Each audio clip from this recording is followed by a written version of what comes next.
하루하루 열심히 주어진 일을 해도 인생이 바뀌지 않는 이유는 무엇일까요? 제가 알려드리겠습니다. 끝까지 봐주세요. 안녕하세요, 놀신 몸장입니다. 제가 아는 어떤 사람이 있습니다. 그 사람은 아침에 일어나서 회사에 출근해 한 달에 한 번씩 월급을 받죠. 그 누구보다 회사 일을 열심히 하고 성실히 살아갑니다. 주변에선 그 사람의 성실함을 다들 칭찬해요. 그렇다면 이 사람은 성공적인 인생을 살고 있다고 볼 수 있을까요? 또 다른 지인 한 명을 더 예로 들어보죠. 30대 초반에 람보르기니를 끌고 남들이 회사에서 일할 시간에 느지막이 카페에서 티타임을 즐기는 청년.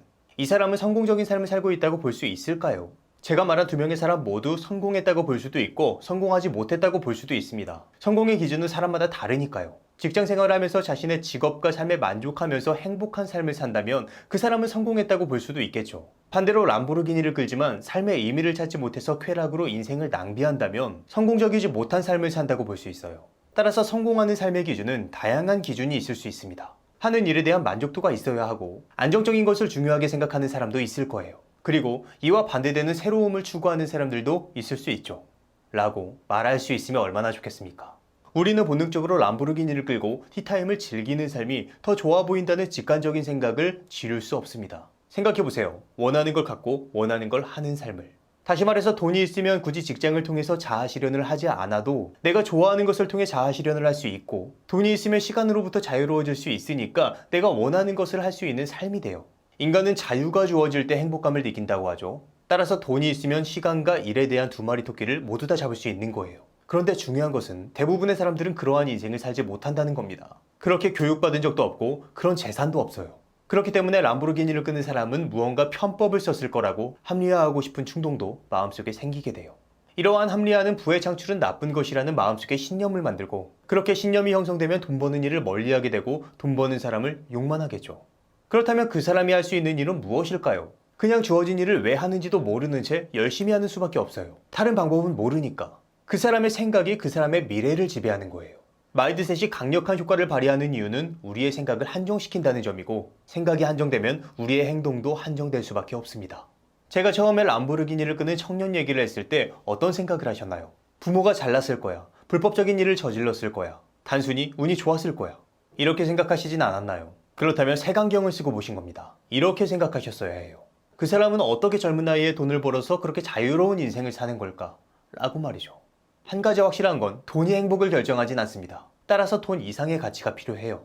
이것은 차후에 얘기할 겁니다. 하지만 돈이 없으면 무조건 비참해진다는 건 사실입니다. 따라서 우리는 돈을 가까이 하고 돈에 대해서 배울 필요가 있어요. 물론 편하진 않겠죠. 그렇지만 인정하고 배워야 된다는 겁니다. 돈에 대해서 배우는 건 세속적인 게 아니라 삶을 살아가는 훌륭한 지혜에 대해서 배우는 겁니다. 따라서 무조건적으로 금전적인 것에 거부감을 갖는다면 그런 마음의 무장을 해제시킬 필요가 있어요. 이게 첫 번째 단계입니다. 욕망은 나쁜 게 아니라는 걸 인정하는 작업. 오히려 세속적인 욕망을 숨기려고 할 때 부작용이 나타날 수도 있다는 걸 인정하는 작업. 그래야 분별할 수 있게 돼요. 그렇다면 성공하는 삶을 위해서 다음으로 해야 되는 것은 무엇일까요? 바로 현실을 직시하는 겁니다. 만약 여러분이 좋은 집에 살고 싶은데 직장을 다니면서 따로 아무것도 하지 않는다면 좋은 집을 가질 가능성은 0에 수렴할 겁니다. 그 누구보다 일찍 일어나서 성실하게 일하는 사람이더라도 미래에 대한 계획 없이 막연하게 살아가면서 직장 수입에만 의존하게 되면 그 사람의 부의 총량은 이미 정해져 있다고 볼 수 있어요. 그 사람이 현재의 삶에 크게 만족한다면 문제가 되지 않습니다. 그렇지만 더 자유로운 인생을 살고 싶다면 액션을 취해야 돼요. 부의 총량을 늘릴 수 있는 특정한 액션을 취해야 된다는 거예요.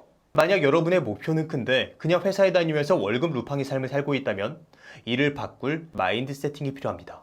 그리고 여러분의 부의 총량을 늘려주는 액션이 로또, 토토 혹은 소액의 주식 투자 등이라면 그래도 마인드 세팅이 필요해요. 굉장히 낮은 성공 가능성에 여러분의 꿈을 팔아서 합리화하는 꼴이니까요. 따라서 정리하자면 세속적인 것을 인정해라. 그리고 내가 무엇에 만족할지 생각해보자. 또한 나의 현실을 직면해 내 현실과 목표 간의 괴리를 파악하자. 그래야 행동할 수 있다. 오늘은 부의 창출과 관련된 마인드 세팅에 관한 얘기를 했는데요. 앞으로는 조금 더 실질적인 행동 경제학이나 부를 창출하는 데 도움이 되는 심리학적인 얘기도 해보도록 하겠습니다. 그럼 오늘의 심리학은 여기까지 하도록 할게요. 다음에 다시 봐요. 안녕.